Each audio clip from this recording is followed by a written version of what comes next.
దేవుని మహిమల పేరుతో జరిగే ప్రచారం వేగంగా, విస్తృతంగా ప్రజల్లోకి వెళుతుంది. ప్రజల్లో ఉన్న ఈ బలహీనతను వ్యాపారం చేసుకోవటానికి కొందరు దేవుని మహిమల పేరుతో బూటకపు ప్రచారాన్ని ప్రజల్లోకి పంపుతారు. ఉదాహరణకు, విగ్రహాలు పాలు తాగుతున్నాయని, దేవుని పటం విభూది రాల్చుతుందని టీవీ వాళ్లతో కుమ్మక్కై ప్రచారం చేస్తారు. విగ్రహాలు పాలు తాగుతున్నాయనే ప్రచారం కారణంగా కొన్ని లక్షల లీటర్ల పాలు నేలపాలు అయ్యాయి. ఈ రెండు ప్రచారాల గుట్టును జన విజ్ఞాన వేదిక ప్రత్యక్షంగా చూపించి బయటపెట్టటంతో జనాలు ఆ మూఢ నమ్మకాల నుంచి బయటపడ్డారు.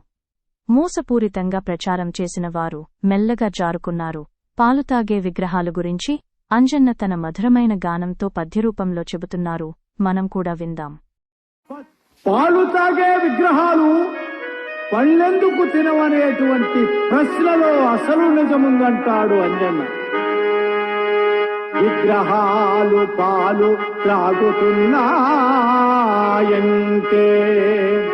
వేల వెర్రిగా పాలు పారబోస్తుంటారు. మురికి వాడల్లోన పసిబిడ్డలందరో పాలు నోచక ప్రాణ మొదలుతున్న.